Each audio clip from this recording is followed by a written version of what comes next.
Hello, listeners. It's Brynn and Aaron coming at you with another easy breezy mini episode of That Was a Show. Good intro. I like that.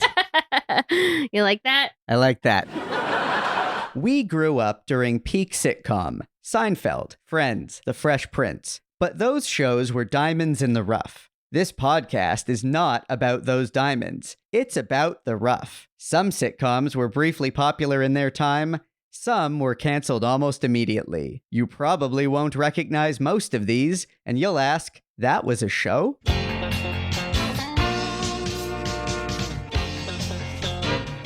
That was a show? The podcast about failed or forgotten sitcoms from the 80s and 90s, starring Brynn Burney, Aaron Yeager, And Andrew Helmer as Barry. a Radio Gizmo production.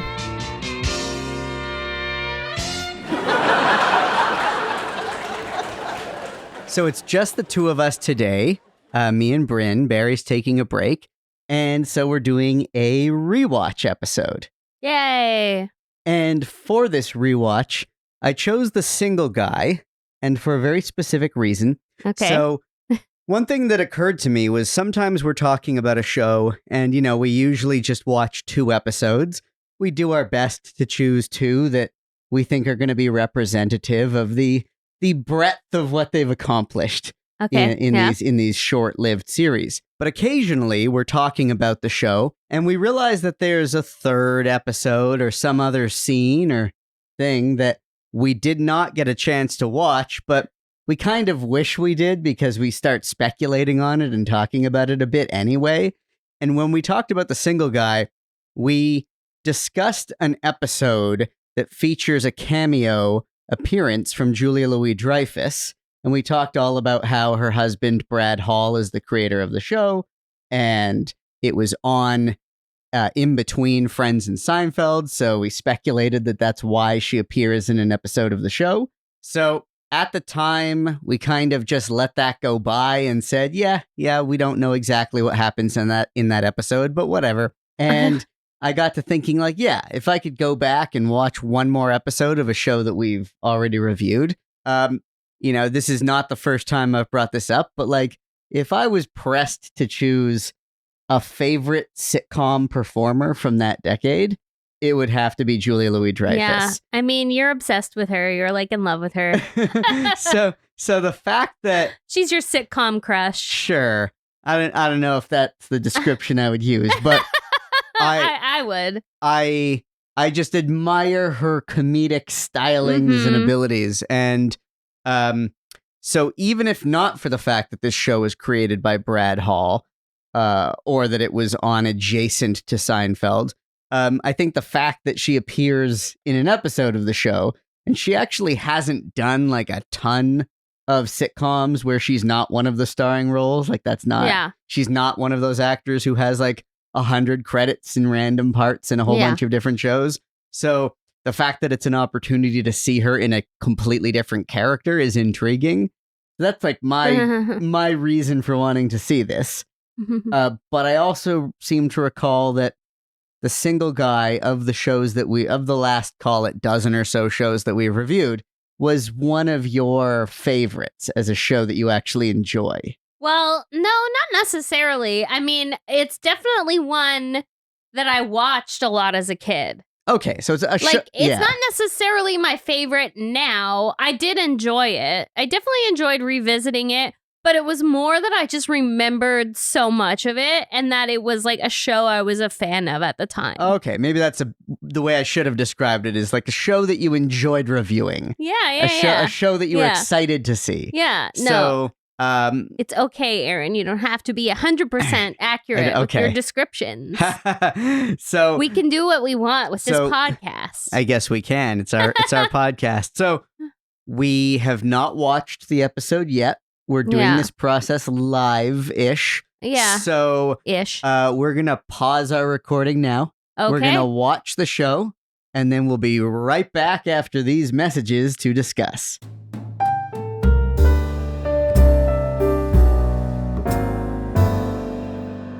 Okay, well, all right. that was a very enlightening experience. Yeah. It was a fun episode. I enjoyed it. Should you just go ahead and describe the plot of the episode to our audience? Quick, impromptu, non-written, as you know, I usually write incredibly he usually has pages and pages of notes. This is just off the cuff. Basically, the main character and the single guy, Jonathan, he's, I guess the backstory is that he's dating a woman who is played by Julia Louis-Dreyfus, and at the start of the episode, he's hanging out with his friends, and he tells them that she let him know that she wants to meet him for dinner, and they need to talk about something important, and based on her tone, he thinks that she's probably going to break up with him.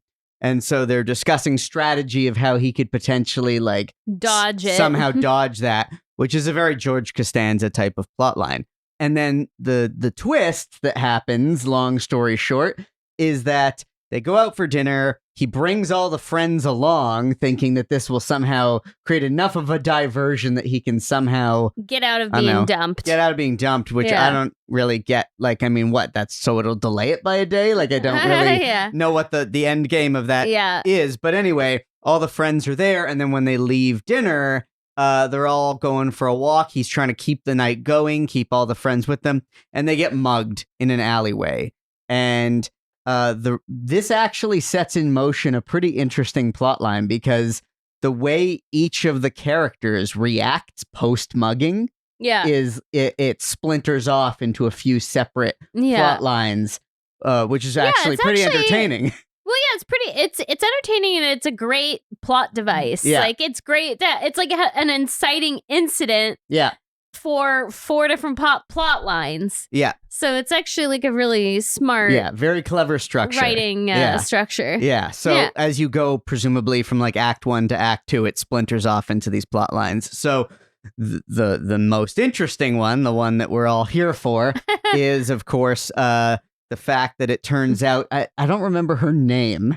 The character's name, it was not that, but anyway, I'm just gonna say, Julia's character, turns out to be really like the adrenaline rush of getting mugged and having a gun pointed at her creates some sort of rush. It basically unlocks a kink she didn't know she had. This like danger kink. So when they're all back at the apartment after, She tells him she really needs to talk to him. She can't keep putting this off or whatever. She drags him out to the balcony of the apartment, and then and he assumes she's finally gonna dump him, but then she is aggressively trying to get him to fool around with her, and she balances on the balcony railing and all this crazy Yeah, she's like, oh, we're really up high, and she kind of leans over the railing. Yeah. So. And then they end up leaving and going to his apartment and having sex. And then thus ensues a whole thing where she becomes addicted to the danger and the rush of the thrill of the danger. So she keeps doing more and more risky things and engaging in risky things. And then Jonathan sort of goes along with it because he likes, all the passionate encounters that they have after. Yeah, exactly. So it's like a thing where he's getting flustered because he can't handle all the hijinks, but he likes what, the outcome of it for himself. Yeah. So he's conflicted there.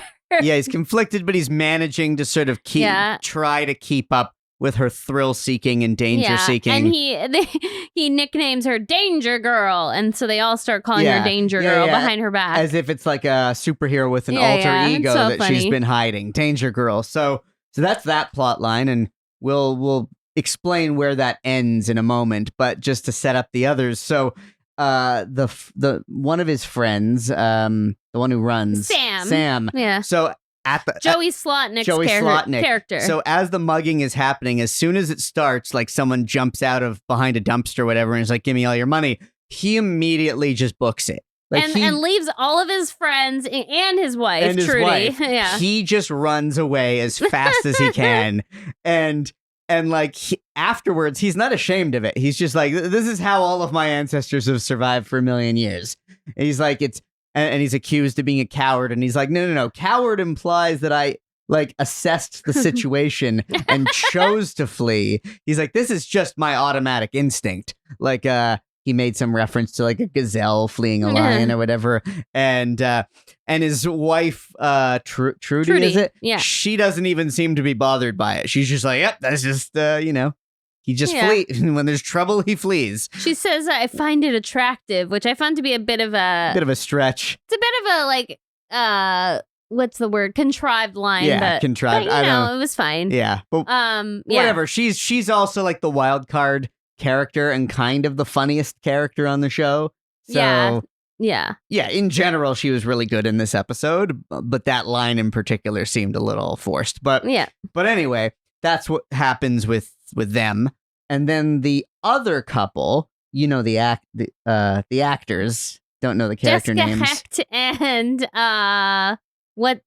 what's his name? Duck Phillips. Duck Phillips on Mad Men. Anyway, they're this other married couple. For those of you who recall, it's Jonathan's. She is Jonathan's friend. We should have had these character names, Aaron. Come on. She's Jonathan's like best friend since childhood. Okay. And her husband. I'm going to pull this up now. In real time. Yeah, so while you're pulling that up, I'll just explain that their reaction to the mugging was, and I guess they have a young child, they decided, okay, the city is now too dangerous for us. We're not comfortable here because we have a kid and we don't want to go through that again. So they decide to move to Connecticut and buy a house in the suburbs. Yeah, the couple's name is Matt and Janine. Okay, so Janine is Jonathan's like childhood friend, like best friend, and then Matt's her husband, and the other characters. Anyway, yeah, it's fun. So they're in this process of looking for a house in Connecticut. Yeah. And it's kind of funny because it's kind of a relatable thing because the other friends like Jonathan and Trudy and Sam are like really upset that they are thinking of leaving.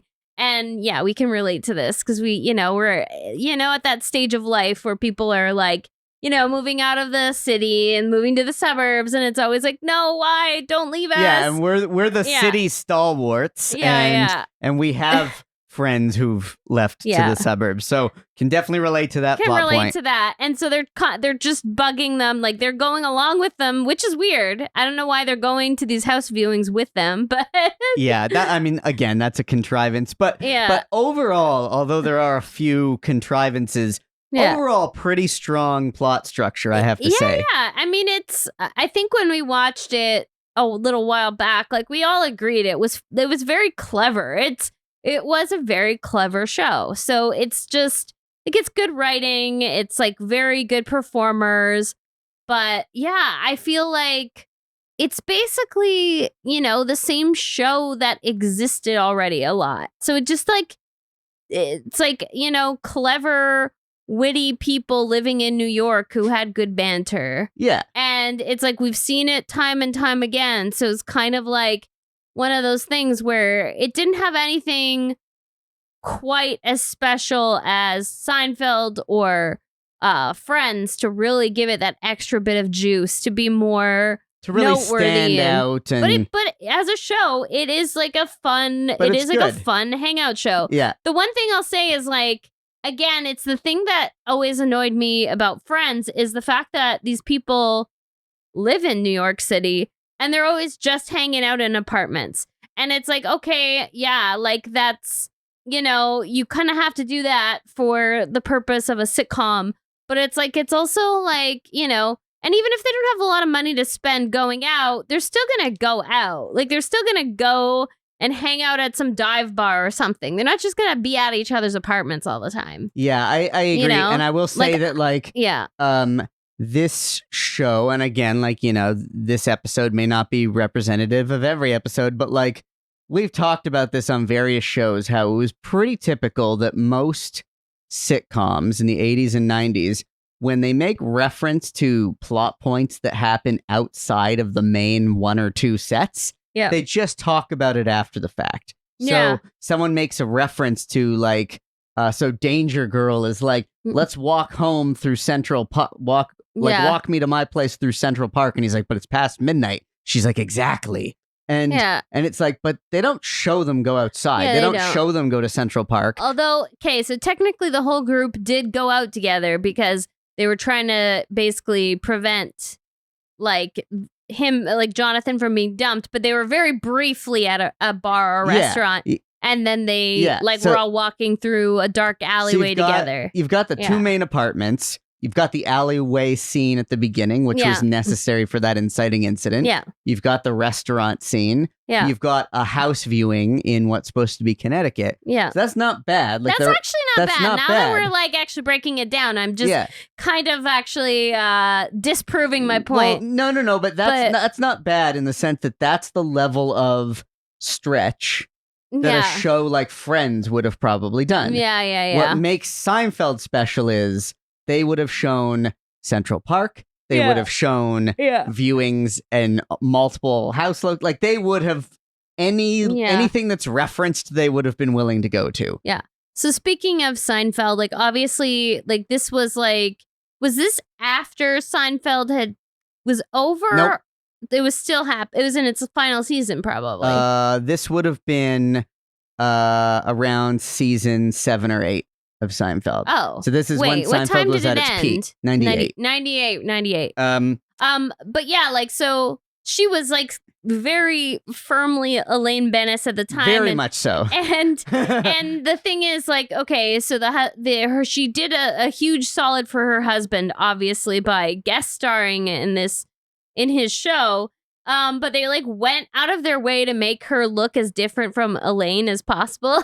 Like they put her in this weird like red page boy haircut wig.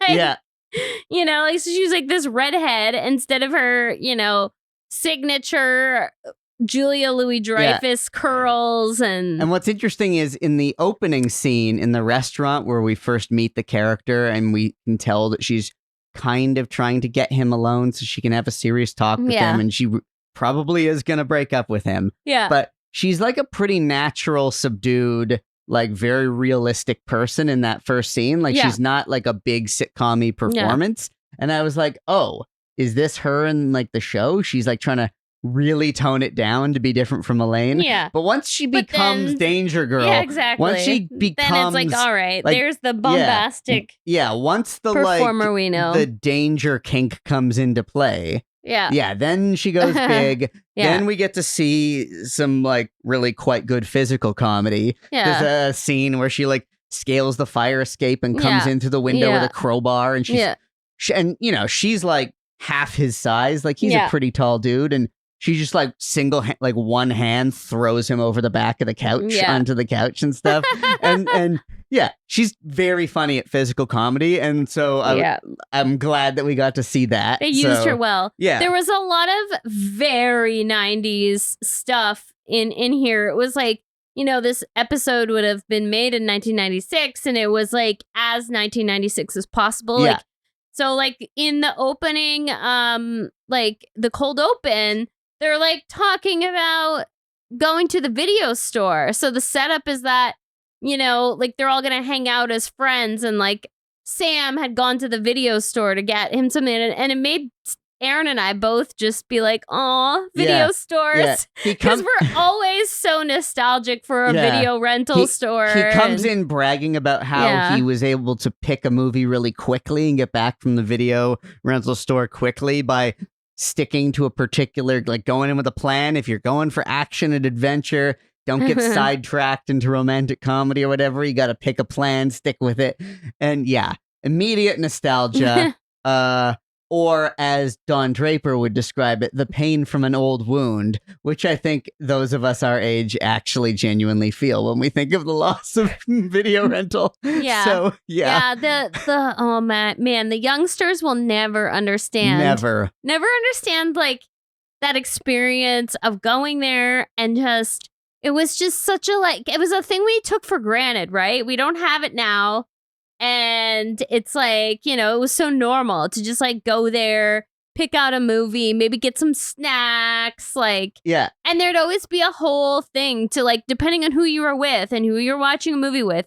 Like if you were a kid and you're with your parents, it was like, you know, you might have to argue with what you wanted to rent. It's like, oh, that's not appropriate for you. Or, well, I mean, that didn't happen much for me. My mom didn't always pay attention. But anyway, yeah, like, and then if you're with your friends, it was always like, you know, oh, so-and-so likes dumb, like, action movies. And, you know, so it's just like, I don't know, it's just something that...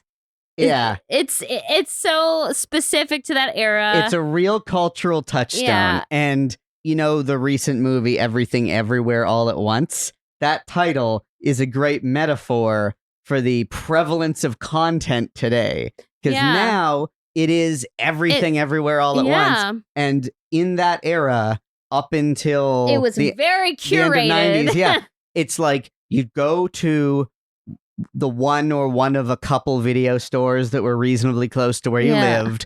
And sometimes you'd go in wanting a particular movie, and guess what? Someone else already rented it, so you don't get to watch it. Yeah. You just don't get to.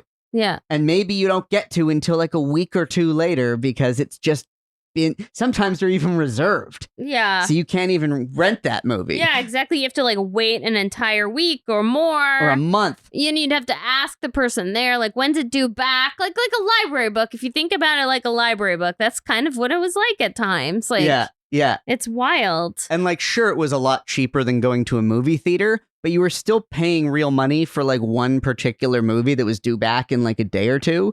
So it's not like you'd watch 10 minutes of it and decide, nah, not for me. Like, no, you've committed. You've made your choice, and now you're going to watch that movie and like it or not. And you got to rewind it before you bring it back.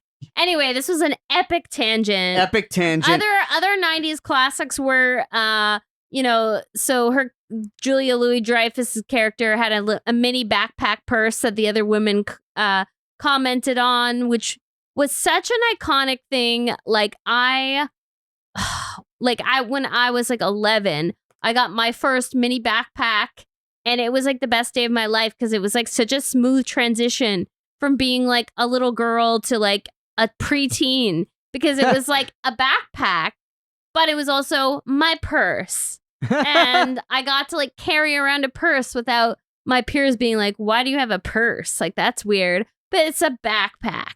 But that was like the height of fashion, and you seem excited now just talking about it. I am. It was such a fun, and I think they brought it back for a little bit. I think the little Gen Zers were wearing mini backpacks for a bit. Maybe they still are, but anyway, mini backpack. Also, like a couple little, you know, connections to the adjacent shows. As I said, like, you know, that this was kind of a George Costanza plot. I remember there was an episode where he thought that this particular woman he was dating was planning to break up with him, and he's trying to dodge her and avoid her so that she can't. I believe one of the lines of dialogue on the whole, like, she needs to talk thing is like, nobody needs to talk. and of course, most people will know that episode as the one that features George's epic answering machine message. Believe it or not, George isn't at home. Leave a message. Please leave a message at the beep. So, and that was his way of like just not answering the phone, because if he answers the phone, she might break up with him over the phone. Anyway. Also, the balcony scene, it looked a lot like the Friends balcony. It did look like the Friends balcony. Yeah. I don't know if it was the same set or if that's just a common New York balcony. But like Ross was like, oh, but who was the neighbor of his? It was like Ross, right? Or he wasn't a neighbor, he just met them. Who are you talking about? Remember the episode we watched where Ross was friends with Jonathan? Yeah. And I was the Friends balcony and the Friends connection and all of that. Oh, I see what you're saying. But it wasn't that his place. It was the girl's place that you're thinking of. Yeah, it was Rachel and Monica's apartment. Okay. Anyway. Yeah. Nevertheless, maybe that's a common New York balcony. I don't know. Yeah, maybe.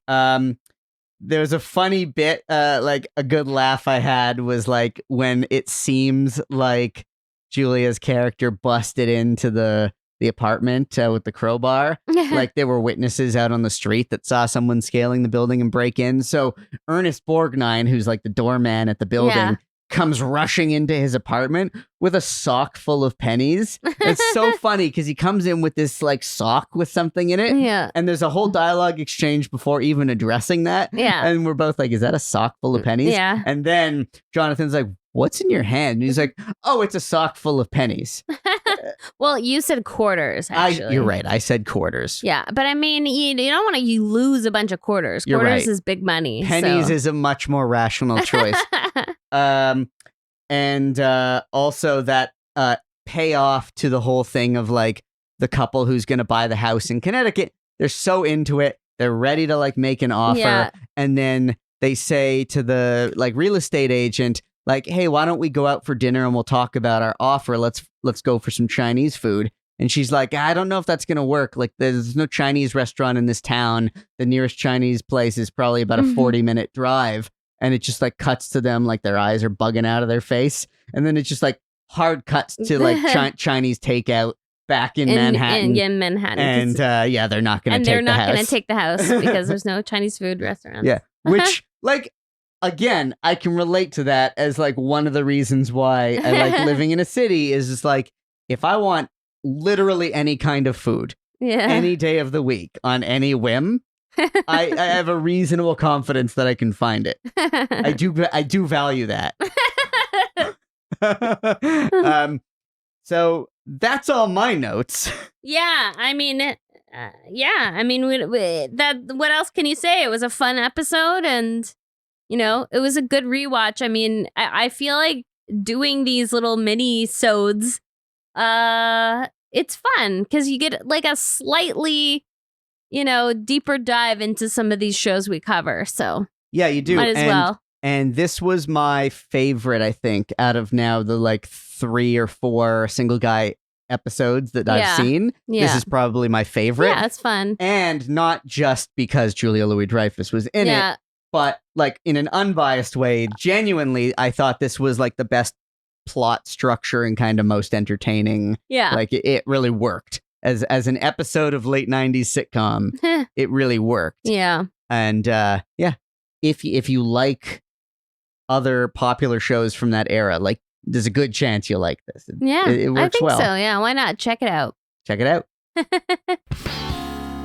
So while we're here having a little chit chat, we also just want to give a shout out of support to the writers in the United States, the WGA. The WGA members. Keep fighting the fight.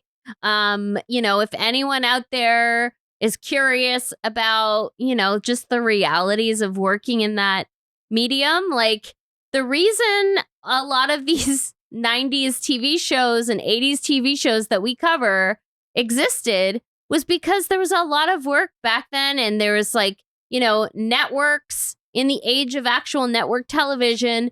They were able to pay people, and they were able to, people earned residuals. They earned a good living, so they were able to take these big swings and make shows that were a little bit wild.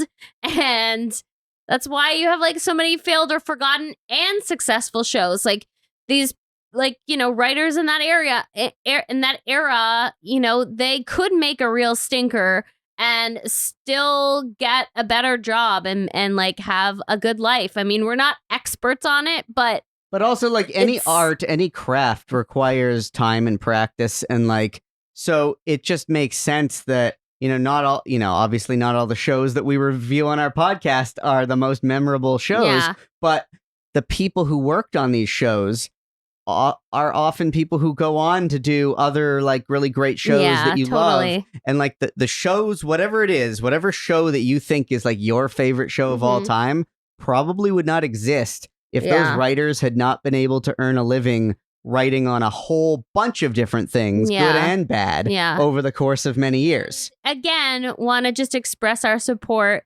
to all the writers and all the other showbiz folks who are supporting the writers and keep fighting the fight. Because we all want to keep watching great shows. Exactly. And see, you get paid for your work.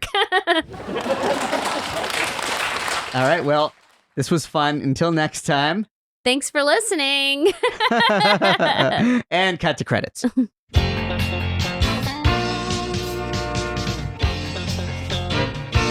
That Was a Show is created and hosted by Brynn Burney, Andrew Barry Helmer, and myself, Aaron Yeager. It's a production of Radio Gizmo in Toronto, Canada. Subscribe, rate, review, and share. Follow us on Instagram and tell your friends about it.